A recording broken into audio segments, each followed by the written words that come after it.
നമസ്കാരം. ആയുർ സമൃദ്ധിയുടെ പുതിയൊരു വീഡിയോയിലേക്ക് എല്ലാവർക്കും സ്വാഗതം. ഇന്നത്തെ വീഡിയോയിൽ സാനിറ്ററി പാഡുകൾ മൂലമുണ്ടാകുന്ന കുറച്ച് ദോഷകരമായിട്ടുള്ള ഇമ്പോർട്ടൻറ്റ് ഫാക്ട്സിനെ കുറിച്ചാണ് ഞാൻ ഡിസ്കസ് ചെയ്യാൻ വന്നിട്ടുള്ളത്. സോ വീഡിയോ അവസാനം വരെ കാണാൻ എല്ലാവരും ശ്രമിക്കാം. ഇഷ്ടപ്പെടുകയാണെങ്കിൽ ലൈക്ക് ചെയ്യാനും സബ്സ്ക്രൈബ് ചെയ്യാനും ഷെയർ ചെയ്യാനും മറക്കരുത്. ആർത്തവകാലത്ത് മിക്ക സ്ത്രീകളും യൂസ് ചെയ്യുന്നത് സാനിറ്ററി പാഡാണ്. അണുബാധ തടയാനും ശുചിത്വക്കുറവ് മൂലം ഉണ്ടാകുന്ന ആരോഗ്യ പ്രശ്നങ്ങൾ തടയാനും ഒരു പരിധിവരെ ഇത് സഹായിക്കുമെന്ന് പറയുന്നുണ്ട്. പക്ഷേ ഇതിൻ്റെ പിന്നിലുള്ള പല ഗുരുതരമായിട്ടുള്ള കാര്യങ്ങൾ നമ്മൾ ഓരോരുത്തരും മനസ്സിലാക്കേണ്ടതാണ്. ടോക്സിക് ലിങ്ക്സ് എന്ന NGO ആണ് ഈ വിഷയത്തിൽ പഠനം നടത്തിയിട്ടുള്ളത്. ഏറ്റവും അധികം വിൽക്കപ്പെടുന്ന ഇത്തരത്തിലുള്ള സാനിറ്ററി പാഡുകളിൽ റീപ്രൊഡക്റ്റീവ് ടോക്സിൻസും അതുപോലെ കാർസിനോജൻസും അലർജൻസും ഇതിൻ്റെയൊക്കെ സാന്നിധ്യം കണ്ടെത്തിയിട്ടുണ്ടെന്ന് പഠനം പറയുന്നുണ്ട്. അതുകൊണ്ട് തന്നെയാണ് നമ്മൾ ഈ പീരിയഡ് ടൈമിൽ യൂസ് ചെയ്യുന്ന സാനിറ്ററി പാഡ് എത്ര മണിക്കൂറിനുള്ളിലാണ് നമ്മൾ അത് ഡിസ്പോസ് ചെയ്യേണ്ടതെന്നും അങ്ങനെയുള്ള കുറേ കാര്യങ്ങൾ നമ്മൾ സ്കൂളിൽ പഠിക്കുന്ന ടൈം തൊട്ടേ ടീച്ചേഴ്സ് ആണെങ്കിലും പാരൻസ് ആണെങ്കിലും നമ്മൾക്ക് പറഞ്ഞു തരാറുണ്ട്. പഠനം നടത്തിയ സാമ്പിൾസിലെല്ലാം ഫാലേറ്റ്സിൻ്റെയും അതുപോലെ തന്നെ ബാഷ്പീകരണ സ്വഭാവമുള്ള ഓർഗാനിക് കാർബൺ കോമ്പൗണ്ട്സിൻ്റെയും അതായത് DOCയുടെയും സാന്നിധ്യം കണ്ടെത്തിയിട്ടുണ്ടെന്നുള്ളത് ഗവേഷകർ വ്യക്തമായിട്ട് പറയുന്നുണ്ടായിരുന്നു. അപ്പോൾ ഇത്തരത്തിലുള്ള കെമിക്കൽസ് തന്നെയാണ് ക്യാൻസർ പോലുള്ള കണ്ടീഷൻസിലേക്കും ലീഡ് ചെയ്യുന്നത്. പീരിയഡ്സ് ടൈമിൽ കൗമാരപ്രായക്കാരിൽ ഒരുപാട് തരത്തിലുള്ള പ്രശ്നങ്ങൾ കണ്ടുവരുന്നുണ്ട്. സ്ത്രീകളായിക്കോട്ടെ കുട്ടികളായിക്കോട്ടെ ബാക്ടീരിയൽ ഇൻഫെക്ഷൻസും ഫംഗൽ ഇൻഫെക്ഷൻസും ഇച്ചിങ്ങും പോലുള്ള കുറേ ഇഷ്യൂസ് വരുന്നുണ്ട്.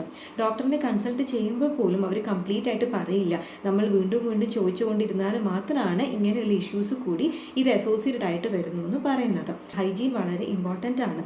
പീരിയഡ്സ് ടൈമിൽ നമ്മൾ പാഡ് എത്ര ടൈം കൂടുമ്പോഴാണ് മാറ്റേണ്ടത്, നമ്മൾ ഏത് ടൈപ്പ് ഓഫ് പാഡാണ് യൂസ് ചെയ്യേണ്ടത്, മെൻസ്ട്രൽ കപ്പിലേക്ക് നമ്മൾ മാറണോ എന്നിങ്ങനെ കുറേ കൺഫ്യൂഷൻസ് ഒരുപാട് ലേഡീസിലുണ്ട്.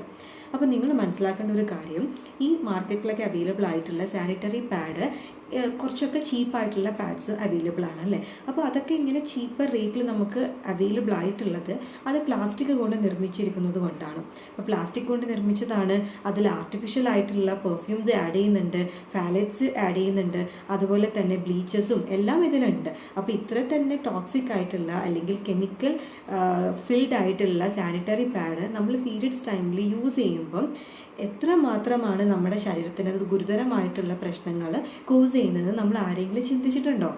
ഇത്തരത്തിലുള്ള ഗുണനിലവാരമില്ലാത്ത സാനിറ്ററി പാഡ് നമ്മൾ യൂസ് ചെയ്യുമ്പോൾ ബ്ലീഡിങ് ടൈമിലൊക്കെ ബ്ലഡ് വരുന്ന സമയത്ത് ഇത് പ്ലാസ്റ്റിക്കിൻ്റെ മുകളിലേക്കായിരിക്കും അത് വീഴുന്നത്. അപ്പോൾ പ്ലാസ്റ്റിക്കിൻ്റെ ഘടന മാറും, അത് ഉരുകും. അങ്ങനെ ഡയോക്സിൻ എന്ന് പറയുന്ന ഒരു വിഷവാതകം അവിടെ പ്രൊഡ്യൂസ് ചെയ്യപ്പെടുകയാണ് ചെയ്യുന്നത്. അപ്പോൾ ഇങ്ങനെയുള്ള വിഷവാതകം ഡയറക്റ്റ്ലി നമ്മുടെ യൂട്രസിൻ്റെ അകത്തേക്ക് പ്രവേശിക്കുന്നു എന്നുള്ള കാര്യം നമ്മൾ എല്ലാവരും മനസ്സിലാക്കേണ്ടതാണ്. സാനിറ്ററി പാഡ് നമ്മുടെ യോനി നാളവുമായിട്ട് വളരെയധികം കോണ്ടാക്റ്റിലാണ് വരുന്നത്. അപ്പോൾ നമ്മളിങ്ങനെ ബ്ലീഡിങ് ടൈമിൽ സാനിറ്ററി പാഡ് യൂസ് ചെയ്യുമ്പോൾ ആ യോനി നാളം നമ്മുടെ ബാക്കിയുള്ള ശരീരഭാഗം അപേക്ഷിച്ച് വളരെയധികം സെൻസിറ്റീവാണ്. അതുകൊണ്ട് തന്നെ ഇങ്ങനെയുള്ള കെമിക്കൽസ് ആയാലും ടോക്സിക് ഗ്യാസസ് ആണെങ്കിലും വളരെ പെട്ടെന്നാണ് അവിടെ ആഗിരണം ചെയ്യപ്പെടുന്നത്. അപ്പോൾ അതുമൂലമാണ് ഇൻഫെർട്ടിലിറ്റി പോലുള്ള കേസസും എൻഡോമെട്രിയോസിസും പിന്നെ PCOD അങ്ങനെ പലതരത്തിലുള്ള ഇഷ്യൂസ്, ഫൈബ്രോയിഡ് എന്തോ ആയിക്കോട്ടെ, ബാക്ടീരിയൽ ഫംഗൽ ഇൻഫെക്ഷൻസും ഒക്കെ ഇത് കോസ് ചെയ്യുന്നതെന്നുള്ള കാര്യം നമ്മൾ എല്ലാവരും മനസ്സിലാക്കേണ്ടതാണ്. ഫാലേറ്റ്സ് ആക്ച്വലി നമ്മുടെ പാഡിനൊരു മൃദുലത അല്ലെങ്കിൽ സോഫ്റ്റ്നെസ് നൽകാൻ വേണ്ടിയിട്ടാണ് യൂസ് ചെയ്യുന്നത്. എന്നാൽ VOC അതായത് വോളറ്റൈൽ ഓർഗാനിക് കോമ്പൗണ്ട്സ് യൂസ് ചെയ്യുന്നത് അതിനൊരു ഫ്രാഗ്രൻസ് നൽകാൻ വേണ്ടിയിട്ടാണ്. അപ്പോൾ ഇങ്ങനെയുള്ള ഫ്രാഗ്രൻസ് അടങ്ങിയിട്ടുള്ള ഈ സാനിറ്ററി നാപ്കിൻസ് നമ്മൾ മന്ത്ലി യൂസ് ചെയ്യുമ്പോൾ എത്രത്തോളമാണ് നമ്മുടെ ബോഡിക്ക് അത് ഹാംഫുൾ ആണെന്ന് നമുക്ക് ഊഹിക്കാവുന്നതേ ഉള്ളൂ. സാനിറ്ററി പാഡ് അല്ലെങ്കിൽ മറ്റെന്ത് എന്ന ചോദ്യത്തിന് ഒരുപാട് സ്ത്രീകൾ ഒരു സൊല്യൂഷൻ കണ്ടെത്തിയിട്ടുണ്ട്. അതായത് മെൻസ്ട്രൽ കപ്പ്. അത് വളരെ ഈസി ടു യൂസ് ആണ്, ഹൈജീനാണ്, നമുക്ക് പീരിയഡ്സ് ആയി എന്നുള്ളൊരു തോന്നൽ തന്നെ ഉണ്ടാവില്ല. അങ്ങനെ എല്ലാ സ്ത്രീകളും പറഞ്ഞിട്ടുണ്ട്. പക്ഷേ ചില സ്ത്രീകളിലും അല്ലെങ്കിൽ മെജോറിറ്റി എടുത്താൽ തന്നെ ഇപ്പോഴും ആൾക്കാർക്ക് പേടിയാണ് മെൻസ്ട്രൽ കപ്പ് എങ്ങനെയാണ് നമ്മൾ ഇൻസേർട്ട് ചെയ്യേണ്ടത്, അത് ഇൻസേർട്ട് ചെയ്ത് കഴിഞ്ഞാൽ നമുക്ക് റിമൂവ് ചെയ്യാൻ പറ്റുമോ എന്ന് പറയുന്ന കുറേ കൺഫ്യൂഷൻസ് അവർക്ക് വരുന്നുണ്ട്.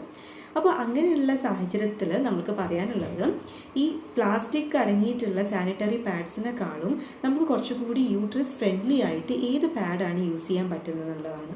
അതായത് കെയർ ആൻഡ് സേഫ് എന്ന് പറയുന്നൊരു പാഡുണ്ട്. നിർമ്മിച്ചിട്ടുള്ളത് ടീ പോളിഫിനോൾ ചിപ്സ് വെച്ചാണ്. ശക്തമായിട്ടുള്ള ആൻറ്റി ഓക്സിഡൻസ് അതിൽ അടങ്ങിയിട്ടുണ്ട്. രക്തത്തെ ശുദ്ധീകരിക്കുന്നു, ബാക്ടീരിയൽ ഫംഗൽ ഇൻഫെക്ഷൻസിനെ അത് പ്രിവെൻറ്റ് ചെയ്യുന്നു.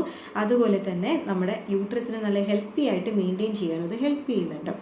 ആനിയോൺസിൻ്റെ സാന്നിധ്യം ഒരു ആൽക്കലൈൻ അറ്റ്മോസ്ഫിയർ ആണ് അവിടെ സൃഷ്ടിക്കുന്നത്. അതുകൊണ്ട് തന്നെ ബാക്ടീരിയൽ പോലുള്ള ഇൻഫെക്ഷൻസിനൊക്കെ അത് നല്ല രീതിയിൽ കുറച്ച് കൊണ്ടുവരും. അപ്പോൾ ഇത്രയും ബെനിഫിഷ്യൽ ആയിട്ടുള്ള കെയർ ആൻഡ് സേഫ് പാഡ്സ് എന്തുകൊണ്ട് നമുക്ക് യൂസ് ചെയ്യാൻ പാടില്ല? 250 ml ഇതിൻ്റെ ഒരു അബ്സോർപ്ഷൻ റേറ്റ് വരുന്നത്. അതൊരു അൺബിലീവബിൾ ആയിട്ടുള്ള ഒരു കാര്യം തന്നെയാണ്. അപ്പോൾ നിങ്ങൾ ഇതുവരെ അത് യൂസ് ചെയ്തിട്ടില്ലെങ്കിൽ ഒന്ന് യൂസ് ചെയ്ത് നോക്കിക്കോളൂ. ഗൂഗിളിൽ നിങ്ങൾക്ക് സെർച്ച് ചെയ്ത് കഴിഞ്ഞാൽ അതിൻ്റെ എല്ലാ ബെനിഫിറ്റ്സും കാണാൻ പറ്റുന്നതായിരിക്കും. സോ എന്തെങ്കിലും ഡൗട്ട് ഉണ്ടെങ്കിൽ കമൻറ്റ് ബോക്സിൽ നൽകിക്കോളൂ. അപ്പോൾ അടുത്തൊരു ദിവസം കാണുന്നത് വരെ നന്ദി, നമസ്കാരം.